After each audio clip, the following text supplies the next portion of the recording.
Hello everyone, welcome to my channel.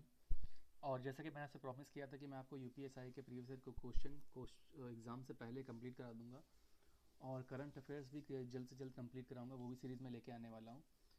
तो मैं कोशिश ये कर रहा हूँ कि यूपीएसआई के जितने प्रीवियस ईयर क्वेश्चन सबको आपको ट्रिक के माध्यम से याद करा दूँ, और जितना हो सके आपको अच्छी से अच्छी एक प्लान दे सकूं, जिससे कि आप पेपर में जब क्वेश्चन देने बैठें, मतलब आई मीन टू से जब पेपर देने बैठें तो आपको एक ही बार में क्वेश्चन याद आ जाए। मतलब कि मैं ट्रिक्स जितना हो सकेगा ज़्यादा से ज़्यादा यूज़ करूँगा आपको उस क्वेश्चन को याद कराने की।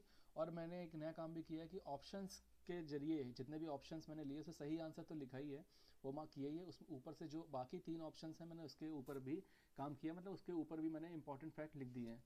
तो चलिए शुरू करते हैं। पहला क्वेश्चन हमारा ये है, भारत का सबसे बड़ा ताम्र उत्पादक राज्य कौन सा है? तो इसका आंसर है हमारा बी, झारखंड। भारत का सिंहभूम कॉपर बेल्ट सबसे बड़ा स्रोत है यहाँ का, ठीक है। और इसका ऑप्शन भी क्या है? झारखंड। झारखंड यहाँ का सबसे बड़ा, भारत का सबसे बड़ा ताम्र उत्पादक राज्य है। अच्छा, जो दूसरा पहला ऑप्शन है राजस्थान, इसका इंपॉर्टेंट फैक्ट है यहाँ केंद्र तथा क्षेत्रीय क्षेत्र में कॉपर मिलता है। यहाँ केंद्र मतलब दो क्षेत्र हैं, यहाँ केंद्र व क्षेत्रीय, यहाँ इस क्षेत्र में कॉपर मिलता है। तीसरा ऑप्शन है मध्य प्रदेश, इसमें बालाघाट में कॉपर मिलता है। और चौथा ऑप्शन है गुजरात, यहाँ कॉपर उत्पादन बहुत ज़्यादा कम है, मतलब बाकी राज्यों से सबसे ज़्यादा कम है, यहाँ कॉपर का उत्पादन बहुत कम होता है, ठीक है। और ऑप्शन इसका आंसर था झारखंड।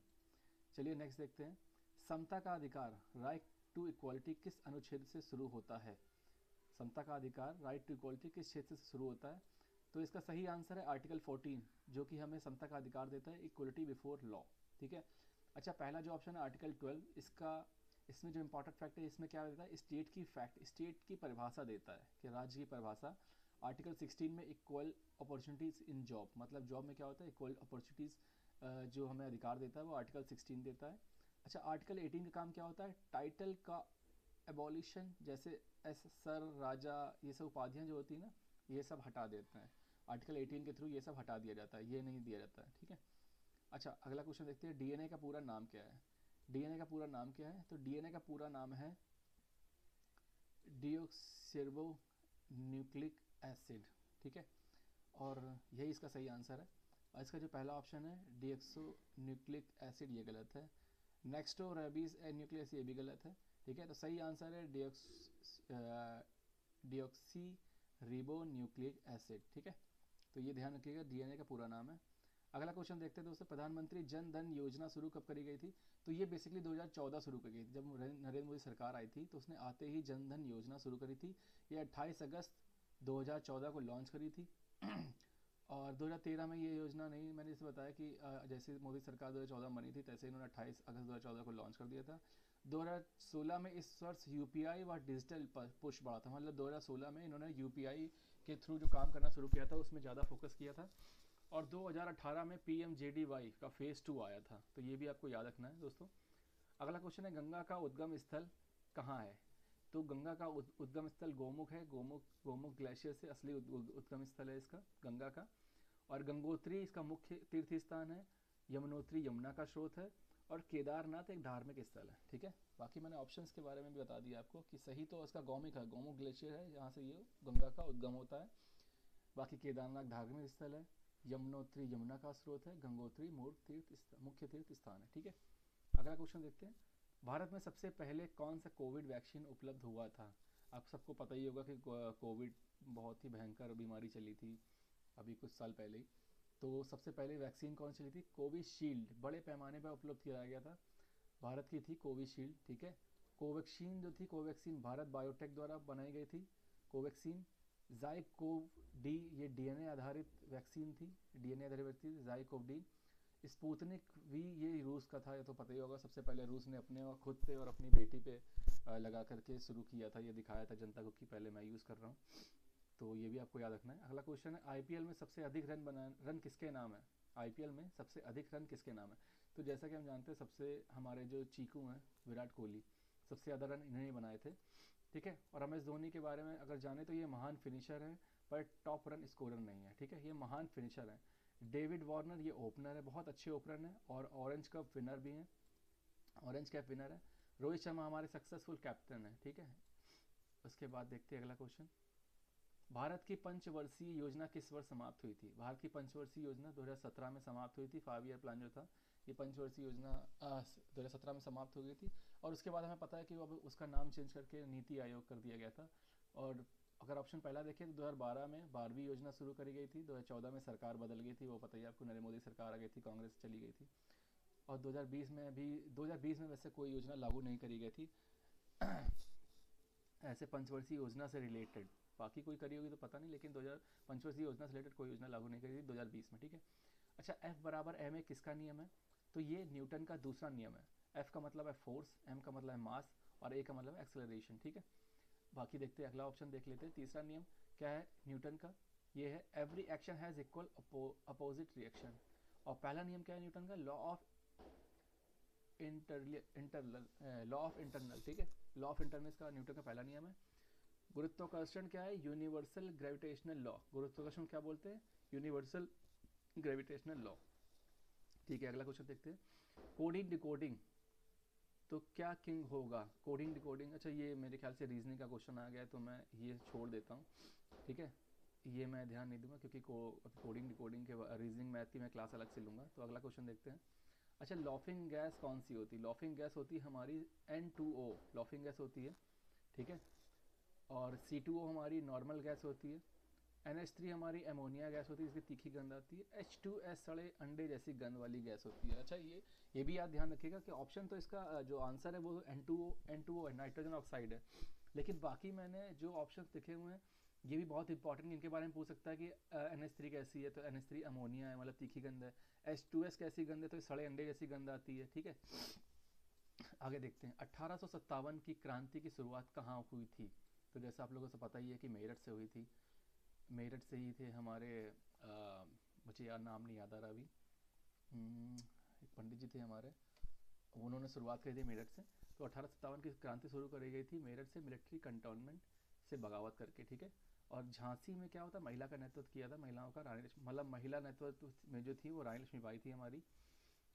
और दिल्ली से हमारे सत्ता का केंद्र बहादुर शाह जफर का नेतृत्व था, मतलब दिल्ली में सत्ता का केंद्र था और वो बहादुर शाह जफर के नेतृत्व में शुरू किया गया था।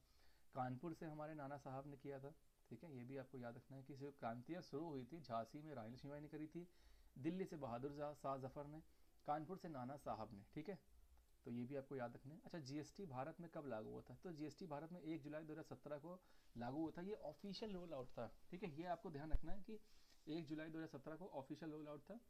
2018 में इसमें बाद में संशोधन किया गया था और 2016 में कॉन्स्टिट्यूशनल अमेंडमेंट करके ये जीएसटी को लाया गया था, ठीक है। अगला क्वेश्चन देखते हैं। विटामिन का कौन सा एंटी सर्वे कहलाता है? स्कर्व कहलाता है, एंटी स्कर्व कहलाता है। तो विटामिन का कौन सा विटामिन एंटी स्कर्व कहलाता है? तो है विटामिन सी, ठीक है। विटामिन सी कहलाता है। ये मिलता किससे हमें? खट्टी चीज़ों से, तो नींबू हो गया, मौसमी हो गया, इन सब चीज़ों से हमें विटामिन सी मिलता है। अच्छा, विटामिन ए की कमी से क्या क्या होता है? रतौंधी होती है। और ये किसके लिए उपयोगी होता है? आँखों के लिए। विटामिन डी हड्डियों के लिए होता है, वो हमें धूप से मिलता है, ठीक है। और भी काफ़ी चीज़ों से मिलता है, पर धूप स्पेसिफिक रीज़न, मतलब एक अच्छी चीज़ है। धूप से विटामिन डी मतलब एक अच्छा स्रोत है। अच्छा, विटामिन की से क्या होता है? क्लॉटिंग, ब्लड की क्लॉटिंग रुक जाती है विटामिन के की वजह से, ठीक है। आगे देखते हैं। Largest desert in the world, ये क्वेश्चन भी यूपीएसआई के प्रीवियस क्वेश्चन में से एक है। Largest desert in the world, ये क्या है? सहारा, दुनिया का सबसे बड़ा गर्म रेगिस्तान है ये सहारा, ठीक है। तो सहारा को सहारा देने वाला कोई नहीं है क्योंकि ये लार्जेस्ट है, आप ये ध्यान रखिएगा। अच्छा, अरेबियन कहाँ है? वेस्ट एशिया में है। थार कहाँ है? भारत पाकिस्तान में मिक्स है, ठीक है। और गोबी मरुस्थल कहाँ है? ठंडा रेगिस्तान है। गोबी क्या होती है? ठंडी में आती है, तो गोबी मरुस्थल कहाँ है? ठंडा रेगिस्तान है, ठीक है। आगे देखते हैं। पोटेशियम का सबसे अच्छा स्रोत क्या है? पोटेशियम सबसे अच्छा स्रोत बनाना होता है। मेरे हिसाब से 2 केले सबको डेली खाने चाहिए, बहुत ही अच्छी स्ट्रेंथ आती है, ठीक है। और पोटेशियम का सबसे अच्छा स्रोत भी होता है, यही इसका आंसर भी है। अच्छा, एप्पल किस चीज़ के लिए मतलब माना जाता है? फाइबर के लिए और विटामिन के लिए। अच्छा, ग्रेप है न्यूट्रल एंटीऑक्सीडेंट के लिए होता है, ठीक है। नेचुरल एंटीऑक्सीडेंट के लिए होता है। मैंगो विटामिन ए के लिए होता है, बहुत अच्छा, ए का बहुत अच्छा स्रोत है, रिच स्रोत होता है, ठीक है। हाई कोर्ट जज को नियुक्ति कौन करता है? तो हाई कोर्ट के जज की नियुक्ति प्रेसिडेंट करते हैं, हमारे आधिकारिक नियुक्ति यही करते हैं। द्रौपदी मुर्मू हैं इसमें हमारे प्रेसिडेंट। हमारी प्रेसिडेंट है। अच्छा, पीएम नॉमिनेशन प्रोसेस में हिस्सा देते हैं, ठीक है। सीजीआई कंसल्टेशन दे सकते हैं, कंसल्टेशन से दे सकते हैं, ठीक है। गवर्नर रिकमेंडेशन देते हैं, किसके लिए? हाई कोर्ट के जज के लिए। आगे देखते हैं, भारत का चुनाव आयोग किस आर्टिकल में है? भारत का चुनाव आयोग 324 इलेक्शन कमीशन ऑफ इंडिया 324, ठीक है 324। अच्छा, अगर हम इसके ट्रिक की बात करें तो इसमें हम ट्रिक से याद कर सकते हैं कि आपका जो है 32 के 32 दांत टूट जाएंगे, 32 के 32 दांत टूट जाएंगे अगर इलेक्शन कमीशन ने साथ नहीं दिया तो, ठीक है। चारों 32 के 32 दांत टूट जाएंगे अगर इलेक्शन कमीशन ने ध्यान नहीं तो 32-4, ठीक है। आप ये देखना कि चारों दिशाओं में हार जाएंगे तो 32 के 32 दांत टूट जाएंगे, इलेक्शन कमीशन ऑफ इंडिया का आर्टिकल है। अच्छा, 320 आर्टिकल किसका है? यूपीएससी का आर्टिकल है, ठीक है। और 326 वोटिंग एज ऑफ 18, मतलब हमारी एज क्या निर्धारित होगी, ये हमारे आर्टिकल 326 में बताया गया कि 18 साल की एज से हम वोट दे सकते हैं जब 18 साल कंप्लीट कर लेंगे। अच्छा, 330 आर्टिकल किस चीज़ को बताता है? तो SC ST रिजर्वेशन को बताता है, ठीक है। ये क्वेश्चन बच्चों दोस्तों ध्यान रखिएगा। अगला क्वेश्चन देखते हैं, तिब्बत में ब्रह्मपुत्र नदी का क्या नाम है? तो तिब्बत में ब्रह्मपुत्र का नदी है टांगसो, सांगसो, ठीक है तांगसो। और लसाहा एक शहर का नाम है, यारलुंग मुख्य घाटी का नाम है।